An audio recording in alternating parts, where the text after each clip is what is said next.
Hola, hola, hola, hola. Huele a café, huele a arepita con mantequilla. ¿Ah? Gracias, gracias, gracias. Gracias por estar allí en Quijoteando Vida. Gracias por acompañarme, gracias por acompañarnos a todo el equipo. Y ya sabes, @Quijoteando en Twitter y también en Instagram, @Quijoteando, nuestro punto de contacto, nuestro punto para cualquier comentario o reflexión que quieran hacer. Amigos, nuestro invitado de hoy es el doctor Ítalo Gabriele. Ítalo Gabriele es coach holístico de salud y de nutrición. También tiene un certificado por el Instituto Integrativo de Nutrición en Nueva York. Es pediatra, intensivista, médico cirujano. Bienvenido, Ítalo, ¿cómo estás? Bueno, muy buenos días, William. Un placer acompañarte. Saludo a todo tu radio escucha. Muy bien. Y el tema de hoy: ¿influye la alimentación en mi estado de ánimo? ¿Cómo puede ser esa vinculación entre la alimentación y cómo me sienta? Bueno, esto tiene vigencia inclusive desde que el padre de la medicina, Hipócrates, 300, 400 antes de Cristo, pues decía que la salud reside en el intestino.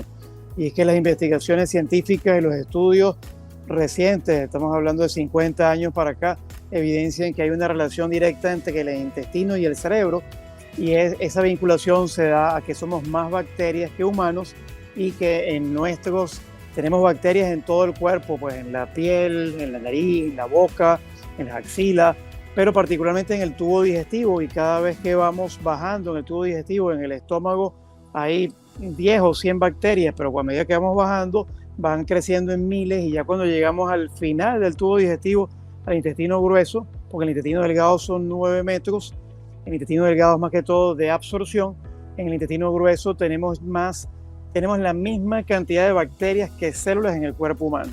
¿Cuál es el papel que juega el intestino justamente en ese proceso, cuando uno digiere los alimentos? Bueno, realmente en el intestino, las bacterias, esa comunidad de bacterias intestinales que llamamos la microbiota, micro porque son microscópicas, y vida microscópica, microorganismos, que incluye bacterias, virus, hongos, parásitos que han convivido con nosotros de hace millones de años. Ellos digieren por nosotros, de acuerdo que el alimento que nosotros ingerimos, ellas van a digerir por nosotros, e inclusive van a producir sustancias que hacen que nuestro cerebro se sienta bien, como la serotonina, que es la hormona de la felicidad, e inclusive van a producir sustancias como la vitamina B1, B2, B3, que va a aportarnos energía, vitamina K, van a regular y van inclusive hasta controlar cómo nos defendemos de agentes externos nocivos. Ok, o sea que el hecho de saber o de conocer que dentro del intestino tenemos esa, no sé, digamos, esa fauna microscópica, por ponerle un nombre, eso no es, digamos, no tiene que ser motivo de preocupación, porque eso debe ser así, ¿correcto? Sí, se dice que en la escala evolutiva se dice que la vida vino de la bacteria. Las bacterias fueron evolucionando, se fueron especializando, y existen bacterias. Claro, lo que pasa es que en la historia, Luis Pasteur se nos dijo que las bacterias eran malas y que teníamos que defendernos de las bacterias. Pero sabemos, por ejemplo, niños que están en el campo se enferman 4 veces menos de asma que los que están en la ciudad, porque desde que nace están en la tierra. Las bacterias, cuando hay una diversidad de bacterias, las bacterias son mis amigas, y todo depende del equilibrio de esas bacterias, del tipo de bacteria adecuada, entonces vamos a tener salud. Es decir, que yo con la alimentación entonces infiero, ¿no? Esto. Yo con la alimentación que llevo a cabo, yo puedo entonces alimentar a bacterias nuevas y eliminar las bacterias malas.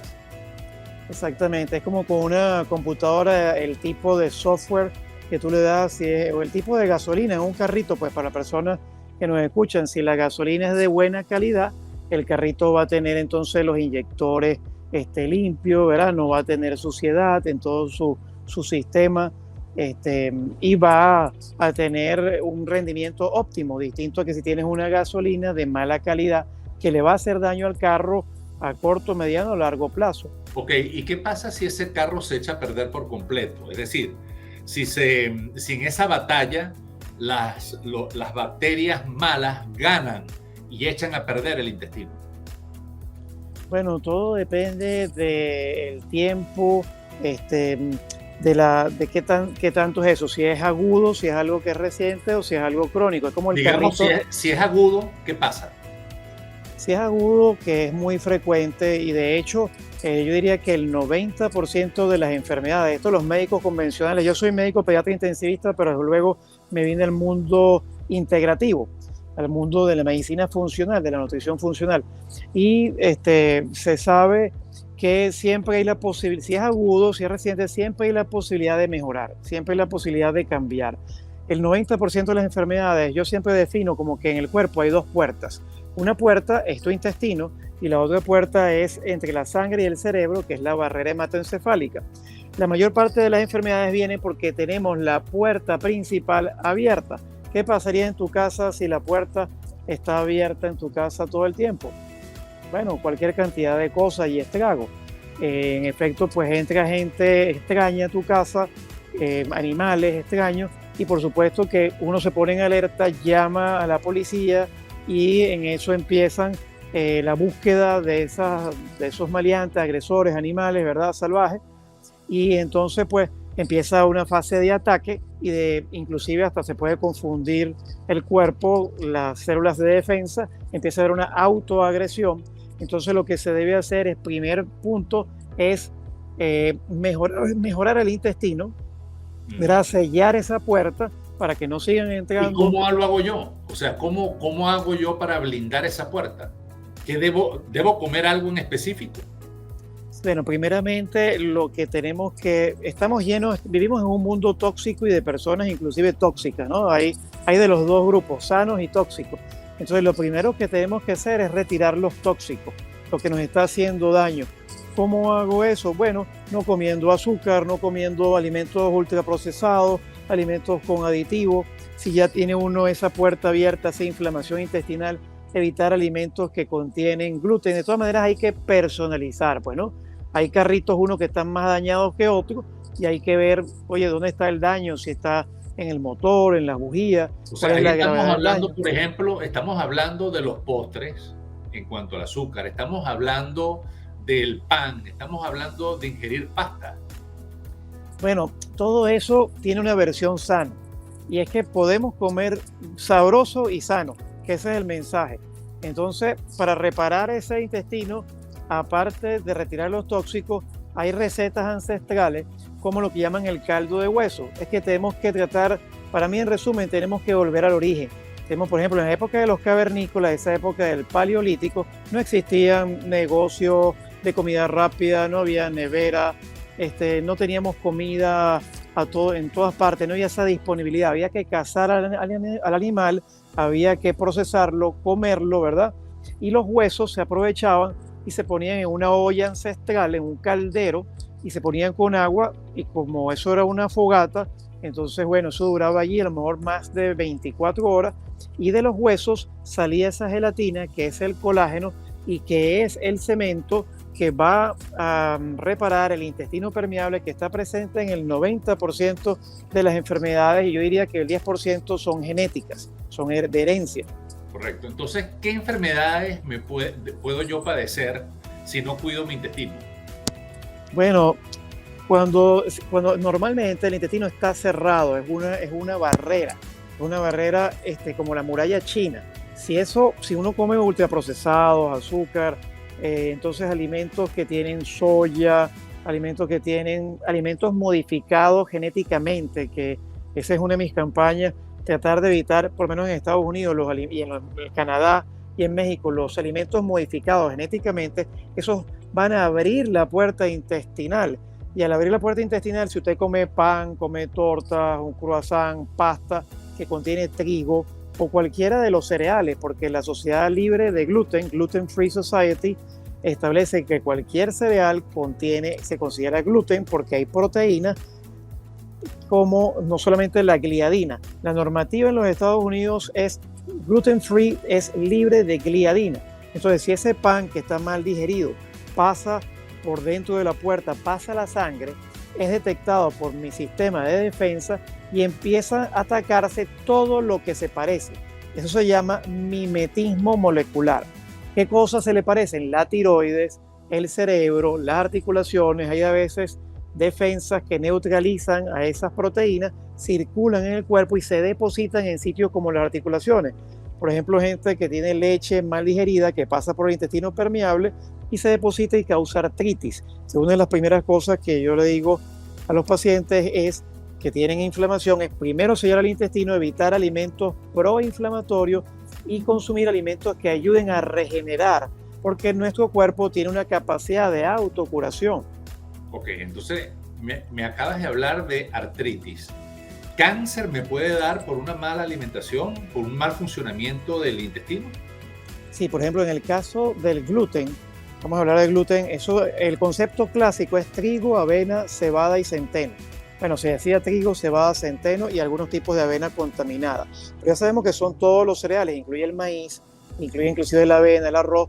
Eso puede ser restrictivo en un inicio. Pero, por ejemplo, el gluten puede dar, en relación a tu pregunta, más de 300 enfermedades, inclusive parejas que son infértiles, que no han podido quedar embarazadas y que no hay una causa que se haya explicado. Sabemos que el gluten está involucrado en causas de pérdidas, abortos, mortinatos, epilepsias, convulsiones y por supuesto que puede haber cáncer, porque ¿de dónde viene el cáncer? El cáncer viene de un proceso inflamatorio. La inflamación viene del latín infiamare, del fuego, ese fuego reparador, pero cuando ese fuego en tu cocina está muy alto, se puede quemar la comida y además la cocina. Entonces, si no controlas esa inflamación, si es crónica, las células van cambiando su tipo y se van adaptando y se van haciendo de otro tipo, después premaligna, después maligna, y con eso llega entonces el cáncer, que no es más que células que están dañadas en su ADN y que están fuera de control, que no responden a los mecanismos de control celular normales. Con una buena alimentación, con una alimentación balanceada, ¿puedo yo revertir ese proceso, ese intestino que está afectado, que está inflamado? Claro, la alimentación balanceada es uno de las cosas, de las características, pero también, como yo defino en mi método, que mi método es la C al cubo, que es calidad, conciencia y coherencia. Hay que ver si ese alimento, por ejemplo, si uno en Estados Unidos aquí va al mercado y tú le compras una fresa a tus hijos o a tu señora esposa, entonces bueno, y le compras una espinaca y haces una ensalada con espinaca, con la fresa, ¿verdad? Con pimentones, pero resulta que aquí en Estados Unidos, para que el cultivo dure, se le colocan productos de fumigación para matar a las plagas, para matar, hay insecticidas, fungicidas. Entonces, una fresa que no sea orgánica, ¿qué significa orgánico? Orgánico significa que la semilla no ha sido modificada en un laboratorio y que no tiene productos de fumigación. Entonces, si esa fresa no es orgánica, sino que es normal, es convencional, contiene más de 20 pesticidas que pueden dar cáncer, trastorno del espectro autista y dan esterilidad masculina. La esterilidad masculina a nivel global ha aumentado hasta un 50% por la cantidad de productos de fumigación, pesticidas, herbicidas, fungicidas, plaguicidas y agrotóxicos en general en la cadena de alimentación. Y si eso se conoce, ¿por qué las autoridades o no actúan o se hacen de la vista gorda? Hay muchos intereses de por medio. Realmente es una excelente pregunta. Los entes regulatorios saben de eso y dicen que deberían tener tolerancia cero, y porque el tolerarlo significa corrupción. Dice que, bueno, es que hasta cierto nivel no se ha comprobado que haya daño, pero obviamente que existen intereses económicos, factores de poder y, por ejemplo, en el caso, yo no me estoy metiendo con ninguna empresa, pero los ciudadanos tienen que saber que, por ejemplo, cualquier harina de maíz, por ejemplo, en el caso de los venezolanos, que nos gusta hacer las arepas, los mexicanos las tortillas, los salvadoreños, los centroamericanos las pupusas, cualquier harina de maíz que no diga orgánico tiene en Estados Unidos alimentos modificados genéticamente, porque hay 5 grandes cultivos que están modificados genéticamente. Uno es la remolacha azucarera. La mitad del azúcar en este país, en Estados Unidos, viene de la remolacha azucarera. Aparte de los efectos nocivos del azúcar, ¿qué pasa con los alimentos modificados genéticamente? Bueno, que tienen bacterias que se transfieren al intestino y que es una fábrica de enfermedad y que se han visto en estudios de más de 6 meses en ratones alimentados, por ejemplo, con maíz transgénico o con soya transgénico, que producen tumores en mama, en hígado, en cáncer, en riñones. Entonces pueden aumentar altamente las probabilidades de cáncer, de asma, inflaman el intestino, no se absorben los nutrientes, hay desnutrición y aparte son tóxicos. Entonces hay que ver que tiene que ser orgánico o por lo menos libre de transgénicos, pero lo que sea libre de alimentos modificados genéticamente no dice que esté exento de pesticidas. El mundo se ha hecho muy complejo porque lo que prevalece es el dinero y la producción y no realmente la salud de los ciudadanos. No se está velando por la salud de los ciudadanos. Es alarmante el porcentaje de niños obesos en Estados Unidos. ¿Qué elementos nos puede brindar de alternativa para poder, digamos que comer más sano, doctor? Bueno, todo empieza por la educación. Tiene que haber una reeducación nutricional. Yo de hecho le ofrezco a mis pacientes 2 tipos de servicios que son cambio de hábitos en ese muchacho. Hay que ayudarlo a concientizar, porque ¿qué pasa? Existen sustancias que producen adicción. El azúcar es una de las sustancias que se ha comprobado que produce 8 veces más adicción que en los ratones de laboratorio que la cocaína. Si usted quiere sacar a una persona de las drogas, dele azúcar, pero entonces se va a enganchar con el azúcar. Pero ¿qué pasa con el azúcar? Que el azúcar se une al mismo sitio donde se unen las drogas como la morfina, que se llaman los receptores opioides de los opiáceos, y por ejemplo la leche o el gluten también producen adicciones porque cuando el intestino está abierto a esa proteína mal digerida, existen lo que se llaman lactiomorfinas y gluteomorfinas que actúan como la morfina, que producen entonces adicción. Entonces, ¿cómo podemos sacar a un muchacho que come mucho azúcar y que tiene obesidad?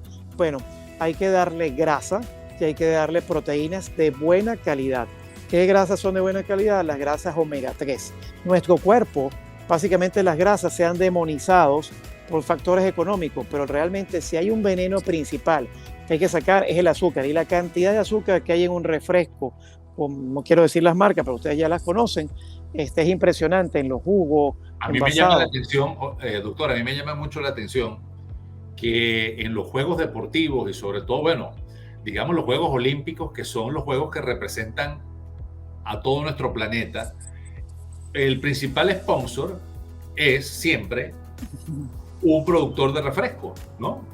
Gigante, pues una empresa multigigante. Entonces yo digo, qué contrasentido, ¿no? Que sea el sponsor que todos conocemos que empieza Coca-Cola, que sea el principal sponsor y que al mismo tiempo entonces sea el sponsor de los Juegos Olímpicos.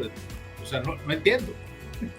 Bueno, fue muy evidente Cristiano Ronaldo con su gesto y las acciones de esta empresa de Coca-Cola pues cayeron estrepitosamente por el simple gesto de decir que agua, porque la Coca-Cola se sabe muy bien que sirve, y no estoy en contra de ninguna empresa, digo simplemente por los hechos.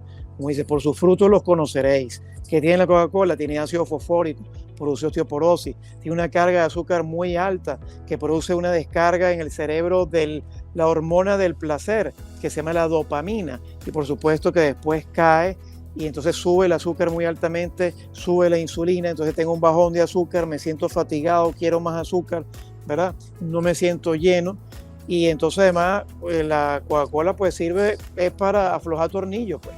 Eso sirve para aflojar tornillos. Doctor, usted hablaba del factor educativo. A mí me parece que es la columna vertebral de todo esto. Ojalá que desde las escuelas aquí en Estados Unidos, desde las escuelas primarias, pero en todo el mundo, desde el kinder, se enseñara a los niños, ¿no?, sobre el valor y el impacto que tienen los medicamentos en nuestro organismo. ¿Usted qué sugerencia o qué recomendación hace, por ejemplo, con los niños? Yo he visto niños desde muy pequeños, incluso a uno le compraban, aparte de la avena Quaker, a uno le compraban el cornflakes de Kellogg's, y además con leche y además con azúcar. Entonces, digamos, ¿qué sugerencia hace usted hacia esa parte de la población? Primero es la reeducación, es urgente la reeducación y sobre todo ver que los índices de obesidad en los niños son alarmantes. Aquí en los Estados Unidos ya vamos acercándonos al 45% de adultos obesos, un tercio de los niños en Estados Unidos y en México, país hermano, también que están así. Tú mencionabas el cornflakes. Existe un estudio de la Universidad de Ann Arbor de Michigan que lo hicieron como manera de chiste, que tenían 3 grupos de ratones. A un grupo de ratones le dieron maíz, vamos a decir comida sana, ratarina, de 18 ratones. Fue una muestra pequeña, pero a otros le dieron, eran 6, 6 y 6, y a otros le dieron los pedacitos del cartón del cornflakes con agua, y a otros le dieron cornflakes. Bueno, adivinen ustedes en dónde se murieron primero los ratones. Así es, así es. Eso es como cuando usted hace un experimento y pone los pedacitos de los huesos de pollo en un vaso con refresco, con bebidas de estas de azucaradas. Al cabo de unos 2 días, usted sabe cuál es la consecuencia, o sea, qué es lo que se ve y cómo se ve el hueso.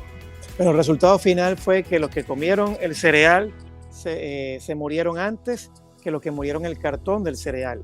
Cuando se murió el último ratón, empezaron a morirse los del cartón, y los que comieron el cereal empezaron a tener convulsiones, conducta esquizofrénica. ¿Y qué pasa? Que el maíz y los alimentos en general no resisten el calor, sino hasta cierto grado de temperatura, que es lo que se llaman los antioxidantes. La vitamina C a los 60 grados centígrados ya se pierde, y las proteínas a más de 60 grados centígrados ya empiezan a perder su forma. Cuando usted come, por ejemplo, una arepita, un pan, ¿verdad? Un pan, está tostando el pan y ya se pone marroncito, esa reacción se llama la reacción de Maillard, y ahí ya está cambiando la conformación molecular de la proteína, el carbohidrato. Yo tengo un programa que hice con un biólogo químico PhD en virología, que es el doctor Juan José Rosales, venezolano, que está en la Universidad de Tandil, y él nos explicaba en el programa Nutrición y Cocción que esa reacción de Maillard ya después se forma eso que se llama acrilamida,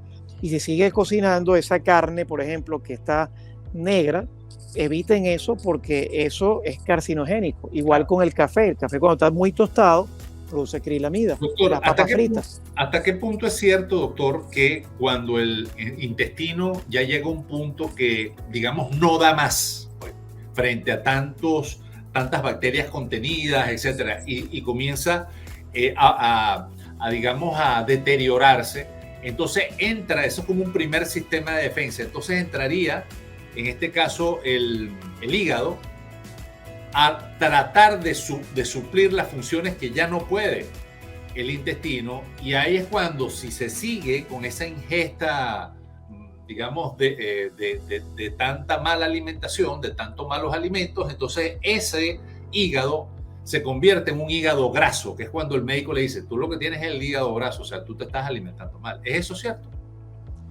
Sí, en el sentido, la primera barrera de defensa es el intestino, pero también después viene la sangre, y ahí está el sistema de defensa que está en todo el cuerpo. El hígado viene siendo como una especie de filtro que empieza a metabolizar, ¿verdad? Además el vaso también que está al lado izquierdo, pero hay una consecuencia directa porque las bacterias de nuestro intestino son las responsables de digerir y de producir sustancias que van al cerebro. Nuestro estado de ánimo va a cambiar porque nuestro estado de ánimo depende también de que en el intestino se absorba un bloque de proteína que se llama triptófano. La serotonina, que es la hormona del bienestar, se forma en un 5% en el cerebro y un 95% en el intestino. La serotonina además tiene la función de movilizar el intestino. Entonces, la serotonina del intestino no puede entrar en la barrera hematoencefálica, no entra en el cerebro, que es la segunda puerta, pero el triptófano que se absorbe en el intestino, si el intestino está muy inflamado, no se absorbe el triptófano, no le llega al cerebro y el cerebro no produce la hormona del bienestar. Consecuencia, cuando tenemos entonces la serotonina baja, déficit de atención e hiperactividad en los niños, de ansiedad, depresión. Inclusive hubo un estudio que se ha hecho en personas primitivas, en una isla de la Polinesia, en Papúa Nueva Guinea. Se les empezó a dar comida occidental, llamemos lo que llaman en inglés the Standard American Diet, es decir, para que me entiendan, papas fritas, hamburguesas y Pepsi Cola, pues, o Coca-Cola, lo que ustedes quieran.